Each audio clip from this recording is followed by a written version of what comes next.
Hello tout le monde, j'espère que vous allez bien. Alors aujourd'hui, ce soir, on va parler de quelque chose qui fâche, mais on va quand même aller sur une note positive. Vous voyez, on va parler de Kanye West, Michael Jackson, Bill Cosby, Kaepernick, enfin voilà quoi, tous ces personnages de l'industrie qu'on a fait monter comme des stars et qu'on a redescendu aussi vite, certains en les salissant leur réputation, d'autres en les boycottant, d'autres tout ça en même temps, et puis d'autres c'est allé carrément jusqu'à des morts tragiques, hein. Donc on va passer tout ça en revue ensemble et essayer de voir un petit peu le positif qu'on peut tirer de tout ça. Alors, on va commencer avec Kanye. Kanye est-il fou? Est-il bipolaire? Est-il antisémite? Chacun peut avoir son avis sur la question. D'ailleurs, je vous invite à interagir en commentaire.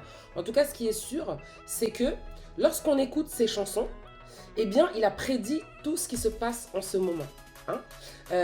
Dans l'une de ses chansons qui est sortie il y a quelques années, qui s'appelle Can't Tell Me Nothing, ça veut dire vous ne pouvez rien me dire, il disait lui-même que attendez que je fasse mon argent et ensuite vous ne pourrez plus rien me dire. Et c'est exactement ce qui se passe aujourd'hui. Kanye West est à la tête d'un empire de plusieurs millions de dollars. À la base, il était billionnaire. Il a été lâché par des grandes sociétés voilà, hein, qui ont rompu des contrats qui allaient jusqu'à une dizaine d'années avec lui et qui le font chuter finalement sa fortune. Il n'en reste pas moins multimillionnaire et maintenant, comme il le dit, il est libre. Il est libre de ces contrats-là parce que pour lui, il était, on va dire, tenu en otage. Il était, on va pas dire l'esclave, mais presque quoi. Il appartenait à ces sociétés-là et donc du coup, aujourd'hui, il a décidé de se libérer, de libérer sa parole. Et donc voilà, tout d'un coup, il est fou, il est antisémite, etc., etc. Dans l'histoire, on en a vu d'autres, hein. On va parler de Tupac parce que quand on écoute Kanye West, si on regarde juste les interviews tronquées où les extraits ont été choisis minutieusement, oui, forcément, on va se forger une opinion, celle que les médias veulent qu'on se forge, c'est-à-dire, oui, il est fou, il a perdu la tête, etc., etc. Sauf que quand on écoute ses chansons, tout comme quand on écoutait les chansons de Tupac, on se rend compte qu'il y a pas mal de choses qui sont dénoncées, des vérités.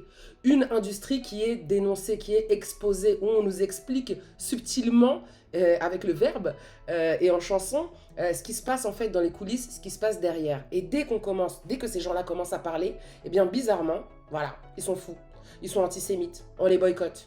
Tupac, bon, la mort de Tupac reste encore aujourd'hui un mystère. On peut parler aussi du joueur de la NFL, Kaepernick, qui lui a été carrément boycotté de la NFL. On va dire un joueur talentueux, lorsqu'il est en fin de carrière, eh bien, il trouve toujours un travail dans l'industrie du sport. Soit il va devenir chroniqueur télé, donc pour ce sport-là, soit il va devenir préparateur, coach. Bref, il y a toujours quelque chose à faire dans l'industrie quand on est un joueur professionnel à son niveau. Eh bien écoutez, il a mis le genou à terre, il a levé le poing en l'air pour faire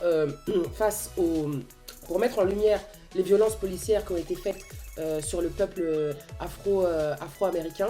Et voilà ce qui s'est passé, il a été boycotté depuis 2017. Pas de travail, pas de match, pas de proposition, rien du tout. Et voilà quoi. Et dans son documentaire Netflix, quelque chose que j'aimerais partager avec vous, je vous mets l'image là tout de suite, il y a une scène qui est très marquante où les acteurs qui jouent les joueurs de la NFL passent en fait un espèce de portail et derrière en fait ils sont esclaves.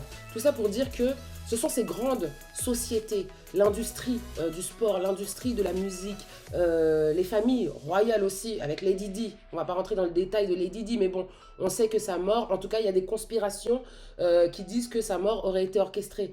Ces gens-là possèdent les gens avec qui ils ont des contrats. Et donc, ils les tiennent au silence. Dès que quelqu'un commence à parler, allez, ça y est, il se passe quelque chose de bizarre. On peut parler de l'histoire de Whitney Houston aussi, qui a soi-disant été retrouvée en overdose, décédée d'une overdose dans sa baignoire, or que toute sa famille est formelle. Elle avait arrêté la drogue, elle était sur la pente ascendante et justement elle commençait à parler. La veille de sa mort ou 2 jours avant sa mort, elle avait passé même un petit mot à Brandy sur un plateau de télé où voilà, elle est arrivée comme ça, mais on va dire elle est folle, elle est droguée, etc. Parce que lorsqu'on parle voilà, donc on fait passer des innocents pour des coupables mais également des coupables pour des innocents, parce qu'il y a des personnes qui font véritablement des choses atroces dans ces industries-là et qui ne sont inquiétées de rien. Qui ne sont inquiétés de rien, sauf quand c'est trop gros. Comme par exemple l'affaire Weinstein. Oui, bien sûr, bon bah voilà, il a été en prison parce que c'était trop gros. On pouvait, enfin, tout le monde s'est réveillé au même moment, tout le monde il y avait trop médiatiquement, c'était trop, donc voilà. Mais il y en a plein d'autres qui courent en fait aujourd'hui, qui sont libres et qui ne sont même pas inquiétés. Et puis les bonnes personnes, celles qui ouvrent les yeux et qui ont envie de parler et d'informer le public de ce qui se passe, comme Michael Jackson, comme Bill Cosby. Alors Bill Cosby, on va s'arrêter 2 secondes sur Bill Cosby. Bill Cosby a été accusé d'avoir agressé sexuellement une soixantaine de jeunes femmes blanches, toutes blanches, hein, dans les années 60. Dans les années 60, les amis, on se remet dans le contexte, la ségrégation bat son plein aux États-Unis et un noir peut être battu à mort, pendu ou emprisonné ou tué juste pour avoir sifflé une femme blanche dans la rue. Vous allez me dire que lui, à l'époque où il n'avait pas de carrière, dans les années 60, donc dans cette ambiance-là très ségrégationniste, il s'en serait tiré en ayant agressé sexuellement une soixantaine de femmes blanches et en plus, on lui aurait ouvert grand les portes d'Hollywood. Et comme par hasard, quand il commence à dénoncer un petit peu ce qui se passe dans l'industrie, eh bien, ces gens-là se réveillent 40 ans plus tard, plus de 40 ans plus tard, pour lui porter atteinte. Et donc voilà, d'un coup, il devient un agresseur sexuel. Il va en prison, il est sorti de prison d'ailleurs. Voilà, et donc voilà. Bon, écoutez, je pense que la note en fait positive sur laquelle j'aimerais insister, et pourquoi en fait est-ce que c'est important de parler de ces sujets-là et de regarder un petit peu en dehors de ce que les médias veulent bien nous montrer, d'aller faire nos recherches, d'écouter les paroles des chansons de ces gens-là, d'aller faire des recherches sur les contextes, sur ce qu'on dit, les familles, etc., d'aller un petit peu faire de l'investigation pour comprendre que non, c'est pas ce qu'on essaye de nous faire croire.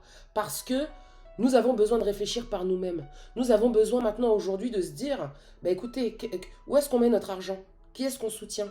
Est-ce qu'on va soutenir, continuer d'acheter du Adidas, du Balenciaga, etc. alors qu'on peut soutenir Kanye qui, pour certains d'ailleurs aux États-Unis, est considéré comme un prophète. Quelqu'un qui se sacrifie pour mettre à la lumière, mettre en lumière des défaillances, des dysfonctionnements, des crimes, des choses en fait qui ne sont pas correctes. Donc voilà, moi j'aimerais savoir ce que vous en pensez.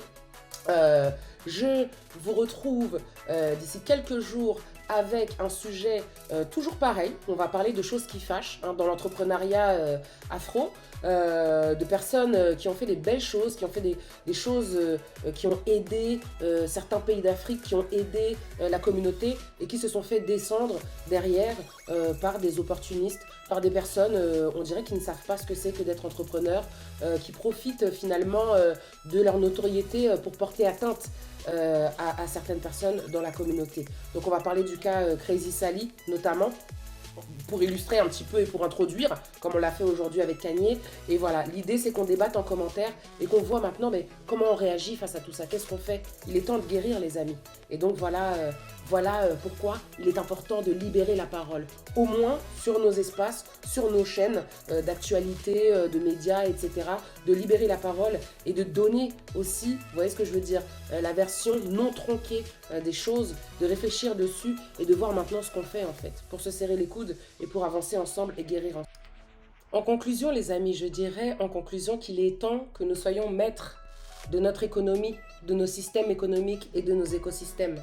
C'est comme ça qu'on va réussir à bâtir le monde de demain.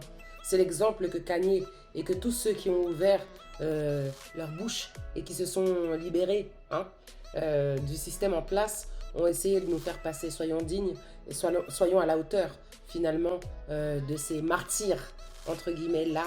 Donc rassemblons-nous et soyons maîtres de notre argent, de nos finances et de notre économie. Construisons des écosystèmes fiables et durables. Belle soirée à vous.